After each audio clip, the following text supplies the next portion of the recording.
Thanks for the thanks also for organizing such an amazing event. Thanks, as well.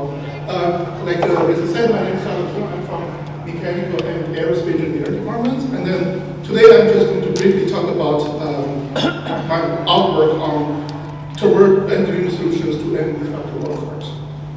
And due to a number of factors, including climate change and then the expanding urban wildland interfaces, we are seeing more and more wildfires, as you're seeing in this figure here, and then they're becoming more and more dynamic. And then as engineers, one question we want to ask ourselves is, can we provide engineering solutions to mitigate or even to completely end such destructive wildfires? And then one of the research topics we are focusing right now is on the topic of early wildfire prevention planting. And then a study showing that if you're able to just reduce response time by 15 minutes, and we're able to save kind of $4 to $8 billion in economic benefit in just California alone. And currently, the state-of-the-art method of detecting wildfires is by using either satellite or watchtowers or kind of camera networks. And each of these methods has its disadvantages, including, for instance, limited coverages or detection accuracy or detection response time. And then our solution is, what we are proposing is also something that we're doing right now, is we are going to complement this existing method by using unmanned aerial vehicles, UAVs or drones, and also drones.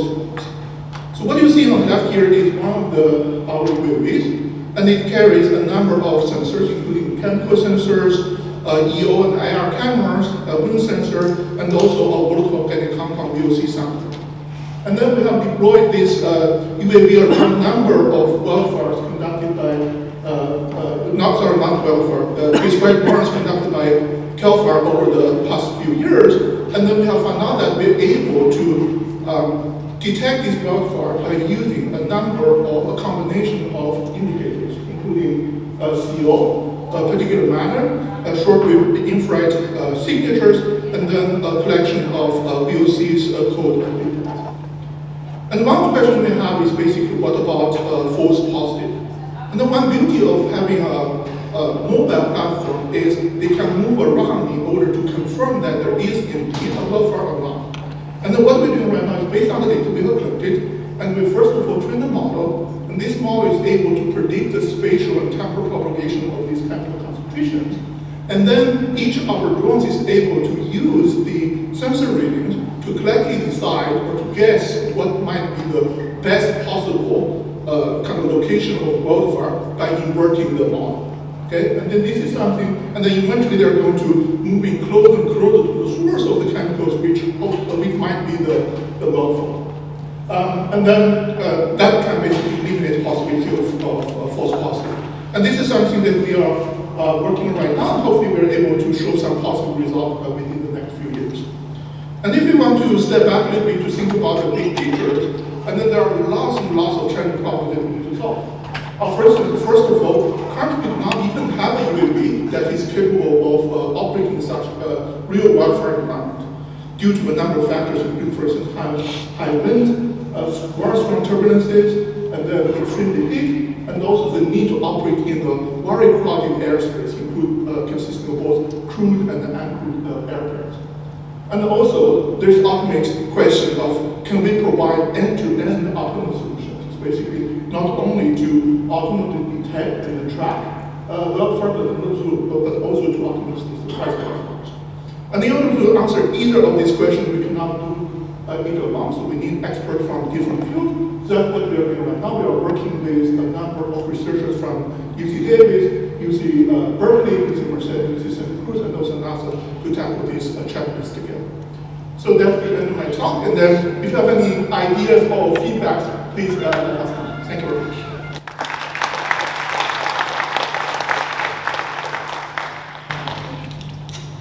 Our next presenter is Valeria Saponara, who is also a professor in mechanical and aerospace engineering here at UC Davis. Thank you. Thanks for being here. My collaborators are from Civil Environmental Engineering and Kamil Badia from Mechanical and Aerospace Engineering. You're looking at pictures of the compostable wind turbine blade project. This is for communities in particular. On the left, we have the prototype 400 watts turbine blade that we showcased last year. In the center is the current one, which is a 1 kilowatt, which will be testing soon. And we're very grateful to the College of Engineering Next Level seed funding to move this forward. The motivation is the fact that we have a high carbon footprint from wind turbines. This is on the right, just a very short life cycle assessment of wind turbine blades, in particular for wind turbines, in particular Vestas. This is a project of our students in the Department of Design. So we have the emission of greenhouse gases from the production of fossil-based polymers that are used for the turbine blades. We need to ship these blades to where they're going to be sited, and then at the end of their life, they end up in a landfill. The current numbers are 3,000 to 9,000 turbine blades every year are decommissioned and end up in the landfill because it's the cheapest way to deal with them. And so this is our solution, a compostable wind turbine blade. We have a composite material that has basically fungal mycelium as part of the core. This is the root structure of mushrooms, and we grow it on local agricultural waste. And we're using bamboo, which is the fastest growing plant on earth, and biodegradable glue that is also actually locally sourced. This is all kilometer zero if we use the European mindset. We also have pictures over here of the material at different life stages. Generally, we deactivate it before it starts fruiting. We have also conducted a dynamic modeling to design the best airfoil for the blade and some preliminary structural analysis. We got some visibility in the media, both on campus and internationally. And the challenges or tensions are basically the scale up of this project for production and training of workforce. This is right now labor intensive. The materials are very cheap, but it's labor intensive. We are looking at scaling up production and looking at the balance of low-cost manufacturing versus the dynamic efficiency. We're also looking at mechanical performance. Our timeline will be 5 years. We need to make sure that everything is going to last at least 5 years. The coatings have to be biodegradable and allow for long-term protection. We are partnering up with a number of communities. We actually are partnered up with a startup company from UK. They're working on vertical axis wind turbines.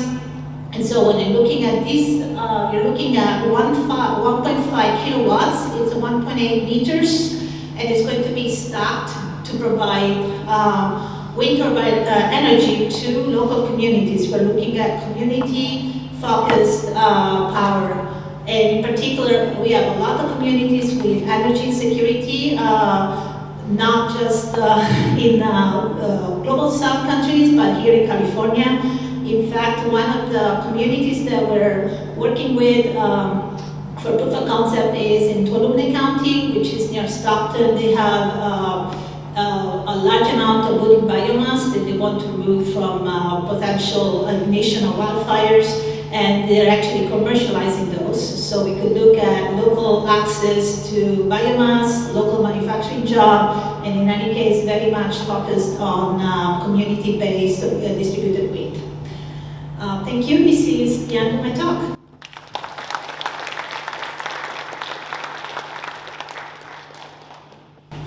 Our next presenter is Professor Munday, who is in the Electrical and Computer Engineering Department. All right, thank you. It's a pleasure to be here and to get to present to you all today. So the motivation here is related to climate change. Probably doesn't need a whole lot more motivation than just to tell you that's a big problem. It's one of our biggest problems we're dealing with. The Earth is warming. Most of this is due to the fossil fuels that we burn, putting up CO2 and other sorts of greenhouse gases into the sky. And then we have this greenhouse effect that keeps the Earth warmer than it really should be. And so as a result of that, the temperatures are are rising. And so clearly we need to cut back on CO2 emissions, which means less greenhouse gases by burning less fossil fuels. But we can also take a step back and take a bigger look at this energy balance that's happening within the Earth and the rest of the solar system. So for example, the reason that we're heating up, sure, we're trapping in heat and we're not letting it get out, but there's a whole balance going on where we've got the sun is illuminating the Earth, which is heating us up. The Earth is emitting heat as well out to space. But by trapping that in, then we're not emitting as much as we'd like to. And in fact, what's happening is that we're actually absorbing about 1 watt per meter squared more than we're emitting. So because we're absorbing more of this heat and radiation than we're emitting, we're just getting more and more energy, we're heating up more and more. And so the question is, are there ways that we could try to reduce or get us back into balance with the power flows here? And so one example you could think, well, maybe I could block some of this incoming light from the sun, the heat from the sun. And you could do that, and there are reasons you may or may not want to do that, and we can talk about that later. But the other option is, can we just make the Earth emit more? So rather than modifying the sun and the radiation coming from the sun, can we get more of the heat out of the Earth? And so one way we can do this is using a concept called radiative cooling. And so you've probably all been outside at night on a clear evening.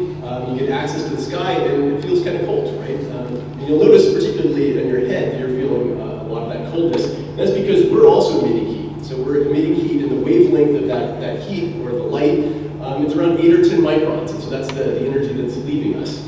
And so it's going out to space. Space is quite cold. So we're not getting much heat coming in from space, but we're giving off that heat. And so this is what we're emitting. And so the result is that you start to cool down some. Of course, you don't notice that during the day because you're emitting your heat, but the sun is also heating you up. And so if we look at this balance here, we've got, these are the wavelengths of the heat energy that's coming in from the sun. These are the wavelengths of heat energy from the Earth. It turns out that there's also a transparency window within our atmosphere. And so if you can engineer something to emit heat with these wavelengths, it'll leave the atmosphere as well and go directly out to space. And so we're making materials that do exactly this. So you can take this outside, and it'll start to cool down because it's interacting radiatively with the sky. And so if you can do that, the impact would be, well, maybe you could get that balance back into it, or that flow back into balance. So for example, if you were to cover 1 or 2% of the globe with these types of materials, and these materials, they radiate about 100 watts per meter squared, you'd be able to counteract that balance, and then you wouldn't be warming anymore. Obviously, there's a lot more you need to do because this doesn't tackle the root cause of the fossil fuel burning, but it is maybe another step that we should be thinking about. So with that, I would mention, there's a number of different types of tensions that are associated with this as well. For example, the need for CO2 reduction is a global problem, but most of the actions are local. Like, so there'd be certain companies or governments that are dealing with this, but it's really a global problem. And there's little financial motivation for individuals to do that. And so I think that this is where we go a little bit beyond just the engineering aspects, where there's a lot of political and social economic reasons we have to think about as well. And so we need to have a balance. There's also some discussion about green technologies and how they have environmental impacts as well. And so all these things need to be considered. And so to kind of take this to the next level, we need to have more engagement with government and international communities, obviously, and more exploratory science. That's something that I'm really excited about, exploratory science and engineering. These are some of the things that we're working on here. I'll have a poster at 4:30 if you want to hear about them. But talking about kind of ways to engineer the climate, like we were talking about earlier. Solar cells that work without the sun, kind of counterintuitive, but it's possible. We have some heat engines we've been making that also couple to outer space using this passive radiation effect. And also, fusion came up earlier. We're also looking at ways to do fusion on a tabletop rather than in a big facility. So with that, I will thank you and pass it on to the next person.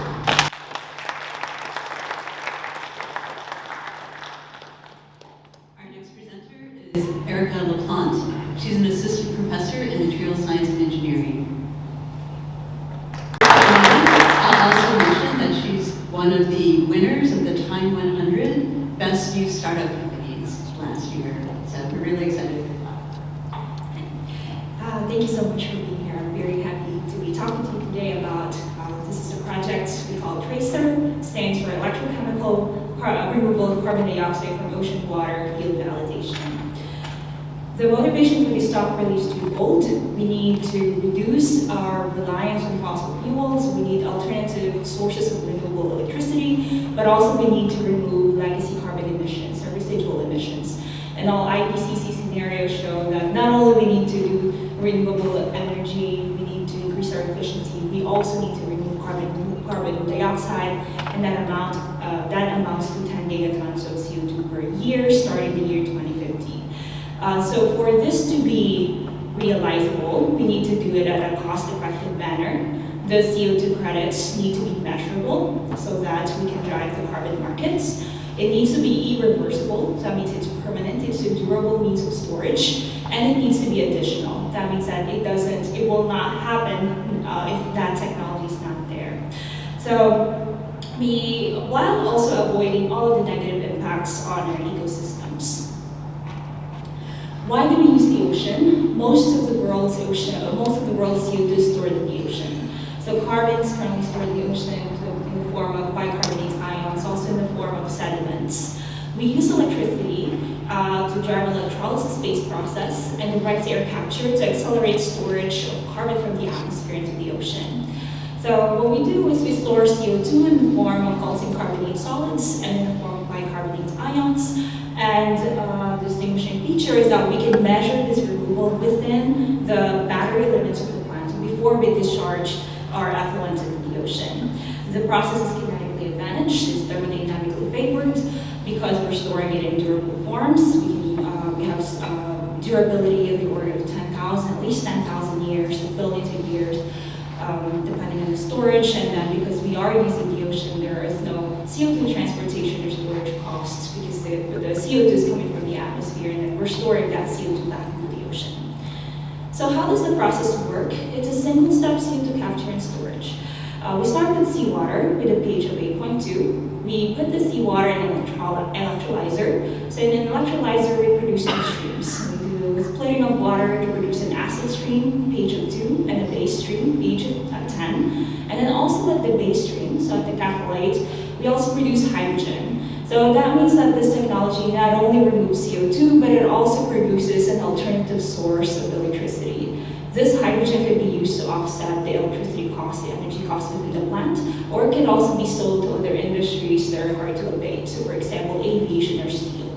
So in the catholyte, is a pH 10. It's a slurry of an alkalinized seawater, also contains calcium carbonate and magnesium hydroxide, which precipitates out of that seawater because of the increased pH.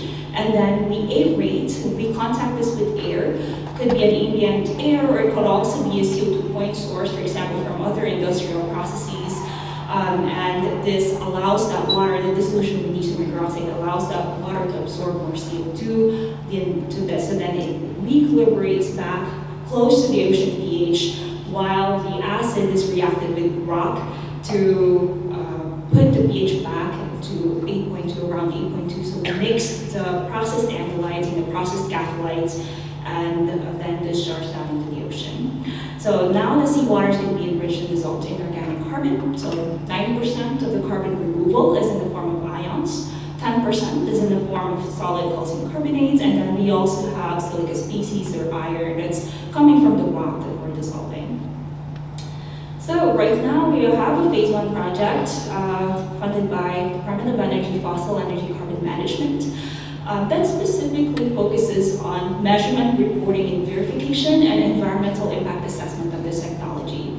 So it's a big project. We have a lot of collaborators. This is led by UC Davis. We have collaborators like UCLA, UCSB, University of Rhode Island, with Seoul Oceanographic institutions. We're collaborating with a lot of physical, biological, chemical oceanographers, chemical engineers, materials engineers. We have Southern California Coastal Water Research Project, Alta-Sea, which is where our barge is in and where we're going to do our phase 2 demonstration in GE Vernova. So this project really includes process modeling, life cycle, techno-economic analysis. It includes measurement methods. So our friends at WUI, really expert on measurement systems, so both within the plant and in the ocean, and then inputting these into biogeochemical models to predict the fate of that discharge and also ecosystem impacts, and then finally permitting and outreach, which is really what's going to enable this technology. We're also collaborating with Aquatic, which I am a part of. Aquatic is a company that is commercializing this technology.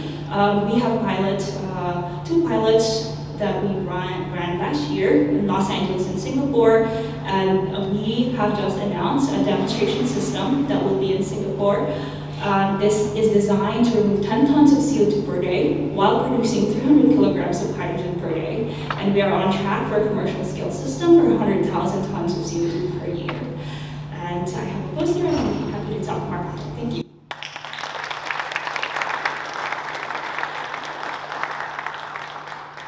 Our next presenter is Theresa Pistochini. She's the co-director of engineering at the UC Davis Energy Efficiency Institute and Western Cooling Efficiency Center. Great, thank you for having me. I'm excited to be here today to talk about indoor air quality in buildings and low-cost approaches to improving it. In buildings, we must balance several competing objectives, including IAQ, thermal comfort, energy use, and operational costs. One optimization area is the amount of outdoor air or ventilation brought into buildings. During the pandemic, the advice was to bring in as much outdoor air as possible to reduce the spread of respiratory infectious disease. Most of our heating, ventilating, and air conditioning systems, or HVAC systems, can adjust the outdoor air fraction by changing a damper's position. Increasing outdoor air dilutes respiratory aerosols and other particles and chemicals that originate indoors. However, increasing outdoor air has drawbacks. It increases heating and cooling energy for conditioning building air, and increases particles introduced from outdoors, which is a major problem when air pollution is elevated, including from wildfire smoke. Filtration is another important strategy we can use to improve IAQ. It's an energy efficient way to remove respiratory aerosols and particles from all sources. An effective way to increase filtration is to use portable filtration placed inside of rooms. These low-cost air cleaners shown here are hand-built from 4 filters, a box fan, and duct tape, and are termed CR boxes because this approach for improving IAQ in the pandemic was conceived and promoted by Richard Corsi and Corsi-Rosenthal.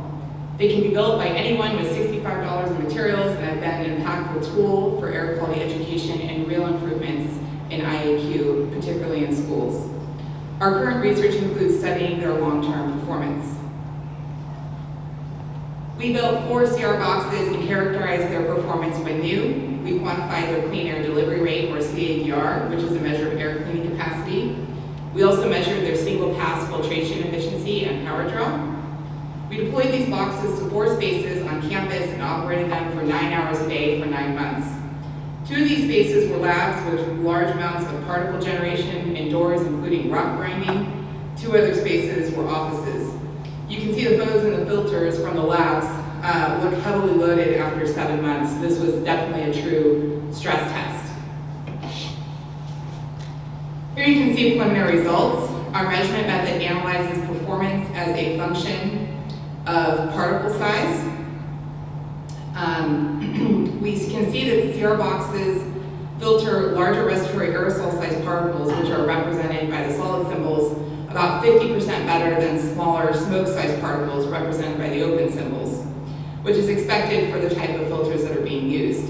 What's impressive is that even after 9 months of operation, even though these filters look terrible, the CR boxes had equal to 2 times better cleaning capacity than a $300 commercial air cleaner, which I show with the purple line. On average, a CR box had about 73% of their new performance 9 months later. While filtration efficiently removes particles, ventilation is still needed to eliminate gaseous pollutants.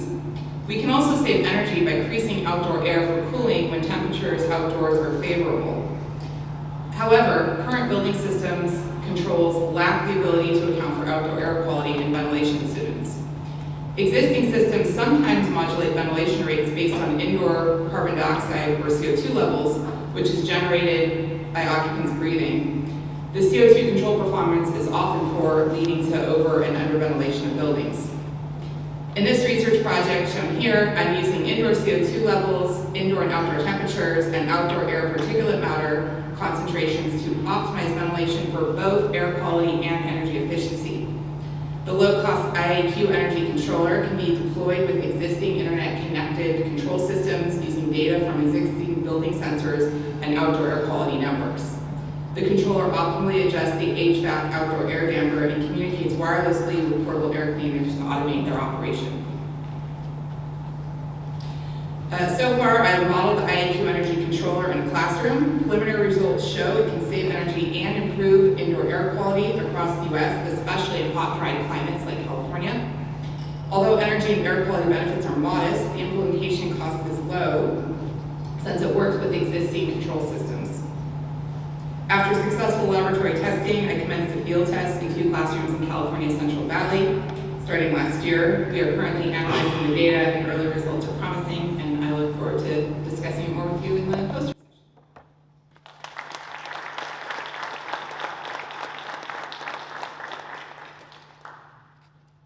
Our next presenter is Jenn, Assistant Professor in Civil and Environmental Engineering. All right, good afternoon. Thank you for having me. So today I'm here to talk about issues with electric vehicles and the grid. So in California and kind of in the rest of the country and the rest of the world, there's been a huge transition, right, to combat climate change, which means push for decarbonization across sort of all sectors. And so the question is, okay, in California, for example, we've got all these policies in place. Can we kind of hang our hats up now? And one of the big things to think about is that as these transitions are happening, there are big opportunities for synergies, especially in the transportation and energy sector as they're kind of merging into one another. And so thinking about what these synergies are, thinking about what the impacts are, requires kind of a focused look and expertise in both of these sectors to really get a deep understanding of these impacts. So thinking about this, consider what happens when you plug an electric vehicle in. So if I wanted to think about understanding emissions impacts from a traditional gas car, right, it's, well, let's say a little bit easier. I can look at the tailpipe. But to understand what's happening when you plug in an electric car, well, actually I have to have some kind of understanding of what's happening in the rest of the power system. So this map over here is a representation of all the power plants in the western balancing area. The dots, the colors represent the fuel types, and the size of the dots are basically how big the power plants are. And so if we are able to get a good representation of how sort of power plants are responding to any time someone is plugging in their vehicle, we get some sense of understanding of what the emissions are going to be as we do these transitions that are happening at the same time. We're putting a lot more renewables into the system, as well as getting electric vehicle transition in the transportation sector. Not only that, we are thinking also closely about how air pollution is going to be affected, right? And so you are simultaneously, taking gas and diesel vehicles off the road while introducing potentially vehicles that might be charging on fossil fuel power plants, and getting an understanding of what those implications are allows you to essentially understand, how different populations in different areas are going to be affected by these transitions. Additionally, there's a big need as we think about a large push towards electrification, what the grid infrastructure is going to need to do in order to keep up with that. And so we've done a whole lot of work thinking about grid infrastructure upgrades that are going to be necessary to meet those demands. And yeah, big surprise, it's going to be pretty big, but doable. And thinking about the challenges and sort of tensions that lay ahead, yes, there are a lot of technological and technical issues to think about in this transition, pointing out things like the distribution grid infrastructure upgrades that are going to sort of really dominate the needs on the electricity grid side of things. There's also a really sort of large potential for this technology to help kind of synergize and assist with that transition. So one thing to think about Within just a couple of years, by 2030, if we meet our governor's goals, there's going to be on the order of about 250 gigawatt hours of EV battery capacity, kind of just driving around on our roads. And to give you some sense of scale of what that means, that's enough energy to power the entire state of California for about a third of the day, right? So imagine like every single power plant in California just turning off, and you could have that energy equivalent from the electric vehicles actually providing all of that energy. And so when you think about the car that you drive around every day and how often it is just kind of parked on the side of the road, parked in your house, that is time and opportunity for you to use that as a resource to synergize with the grid. So really big opportunities there. And the last thing that I might just highlight is that, yes, while this is a big sort of engineering challenge, there's still a lot of sort of behavioral elements to think about, right? We're talking about personal transport and people's preferences for how they drive, and so that's one sort of large injection of behavioral elements into a lot of the engineering systems analysis that we do. Yeah, so I'll leave it there and happy to take questions when I have my visitor later on.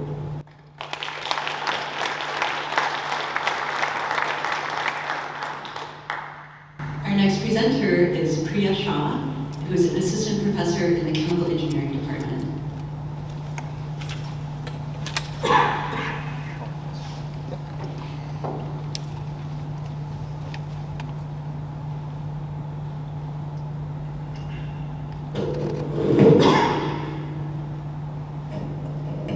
A little shorter than the last speaker.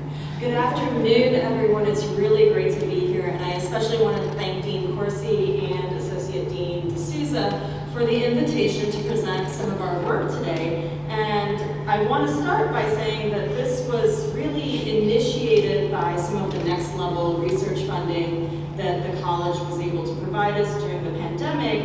And we've now come full circle and incorporated some of the work that we did through that seed funding into a larger NIH grant that is supporting the work that I'm showing you today. My group is a group of chemical engineers and virologists, and we really work at the intersection of chemical engineering and virology to bring quantitative and computational approaches into the study of viruses. And so to start, I think it's no surprise to anyone in this room that viruses and emerging viruses especially pose a huge threat to human public health. And a lot of these virus outbreaks that are described in this timeline of the last 25 years, they're RNA viruses. These are highly mutable viral genomes that can adapt very quickly to new environments, new hosts. And what I hope you can appreciate from this timeline is that the rate of these outbreaks is actually accelerating. And that's in part because of changes in human behavior. Humans are living in closer contact to wildlife because of climate change, but also because of population growth. And the animals that harbor a lot of these viruses are now coming into contact with humans to allow for that emergence to happen. And so my group really loves to study these types of viruses to understand what makes them tick. And we do that from a computational and quantitative perspective. But to start with, I want you to think about a single cell in the human body and think about what does a virus have to do to be successful inside that cell, because this is the level at which we work. And what I will argue is that the virus has to do three basic tasks. It has to get into the cell, it has to replicate itself and produce more progeny, and then it has to get out of the cell. And so a lot of these tasks are actually orchestrated by physical interactions between viral proteins and cellular proteins, or human proteins, in the case of a human virus infection. And so my group, we use a lot of high-throughput techniques to identify these points of contact between the virus and the host. And so I'm not going to go into the particulars of our experimental pipeline, but I can talk to you about that later today at our poster.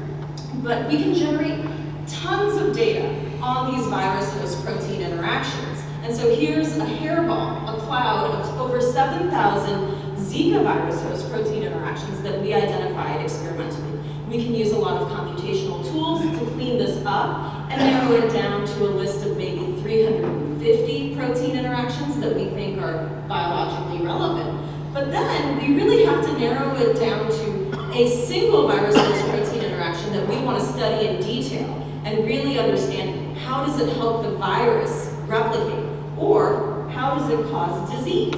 And so one example that I want to tell you about today is related to Zika virus, which causes birth defects. And I hope some of you remember that from about 10 years ago in the outbreak in Central and South America. And so there was one protein interaction that we identified between this viral protein in yellow called NS4A and this human protein in Aggie blue called Angle2. And so what we and my collaborators have shown over the years is, first of all, we know that Angle2 is really important for brain development. And we also know that this viral protein, NS4A, is really important for virus replication. But what we showed together is that the viral protein actually inhibits brain development by targeting this human protein through a protein interaction. And the human protein actually helps the virus replicate.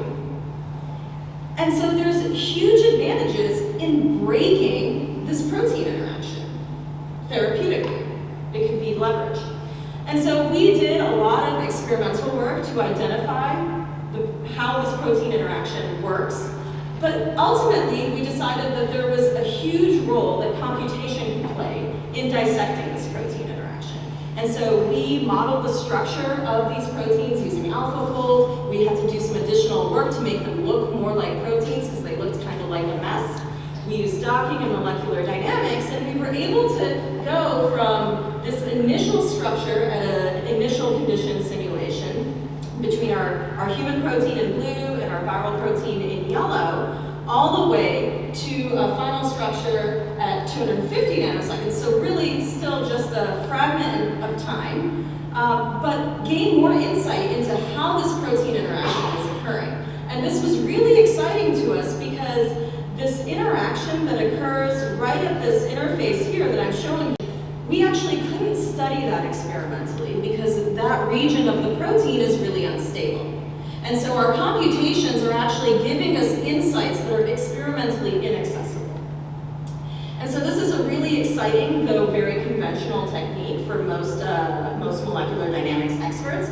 And so what I think about in terms of the tensions in the field is how can we actually scale this type of approach where we can gain atomistic resolution of these important therapeutically targetable protein interactions? How can we gain that to scale it to hundreds of protein interactions? Because we've got over 350 Zika virus host protein interactions, but we've also generated protein interaction maps for other viruses. Yellow fever virus, which causes a hemorrhagic fever, dengue virus, which also causes a hemorrhagic fever, and we have new projects ramping up with the Department of Energy to study other hemorrhagic viruses. And so this is one of the, I think, grand challenges in the field of virology that intersects with engineering, and something that I hope to talk to you more about this afternoon. Thank you.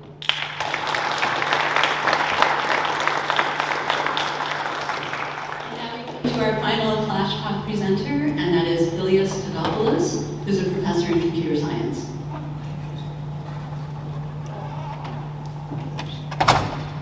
Thank you, Theresa. Hi, everyone. So, I'm a professor of computer science and also the director of APHIS. APHIS is one of the 25 national AI institutes and the only national institute that's focusing on food systems. So I'm going to talk about food, something we all love and need. So the mission of APHIS is to leverage AI, create the AI infrastructure for a healthier society and a more sustainable planet. So what are the challenges that we are facing? What are the problems that we have? One is data. We do not know what's in our food. We only know about 5% of the molecules there. So, and one is, okay, proteins, we have oligosaccharide, but guess what? Not all proteins are the same. If you look at labels from the 90s, right? we're looking at the labels, proteins here, proteins there, to exactly the same nutritional labels. What they do to our body, those products, are totally different. That's one. The second thing that we're having a problem with is we are looking at the food system in silos. Basically, we have micro projects here and there and optimizing locally. Nobody is integrating across the food system and going from actually the seed, from farm to fork. And that's a problem because local optimization is not great and actually not using the tools of today like AI and data, that's actually adding to the inefficiency. The third issue we have is many times we don't know what we're looking for. For example, what we see right now is that it's a huge problem because of climate change. Because of climate change, we see that plants and animals are being stressed, and because of that, we have a lot of phenolic compounds, which is the natural defense of the animals and plants that are coming up. These are changing the taste. So we're having now products that they are more bitter, for example, because they bind to sugars, and also they are clogging up the downstream process. That means that the producers cannot actually create the same product they had before at the economy that they actually had before. The financials, they're actually not working. So there is a disruption that needs to happen for us to actually have even the same quality of the food system that we actually had before. So what we do here in order to do that, in order to help here, is one, in terms of data, we are partnering with some of the best organizations out there that they are funding this data generation. One of them is PTFI and Rockefeller Foundation and American Heart Association, where they're looking at the food system and the food in general and really meticulously going after the lipids, the glycosaccharides, the peptides, everything that is in our food. Okay, so that is a collaboration that is spans nationally, multiple labs, more than 60 labs, and they have just released their own database that they are the first 500 foods that we know what's in there. The second is that we're using AI to connect now three things. One, what's in our food because of this analysis we're doing. Second, what are the regenerative practices in the farm that lead to better food? That's the second thing that we want. And the third one is what is better for us, for our health? What does this food product actually do? An apple, a tomato, does to us, to our body, and to our mind. So these three things, interconnected, have the potential to unlock a lot about us and the environment. The third one that we're doing is actually making sure that we're talking to producers, we're talking to the industrial partners, the biggest producers of sugar, cocoa, rice out there, and working with them to go in this integrative fashion across the value chain. Again, from farm to fork, making sure that we are optimizing all the points within. The teams are big, are interdisciplinary, and making sure that they're delivering down to the industrial partners. You can visit our website to see some of our projects, and of course, there is a lot of, apart from the research component, there is an outreach component where thousands of students are being trained. Again, we are operating for 4 years, so we are supporting more than 60 faculty, more than 100 students in PhDs, many undergraduate students for going for career exploration with industrial partners, as well as programs like IAA Bridge, where we have workshops. Some of our faculty in different campuses work with undergraduates for workshops to have crash courses in AI. And one component that I know is very, very important when it comes to AI. People, initially they are being mesmerized and impressed. Then there is fear of the unknown and what will happen. And then they are trying to control it. And that actually can lead to overregulation or underregulation, depends on what camp you are coming from. And another function that we're doing, and because we're one of the national AI institutes, we're actually flying to Washington very often, and we're making sure that the senior staff and our senators and the different bills, Farm Bill or the NAE bill, making sure that they understand what this would mean for our industry, for our competitiveness, and for our small businesses and non-profits. And with that, I would like to thank you.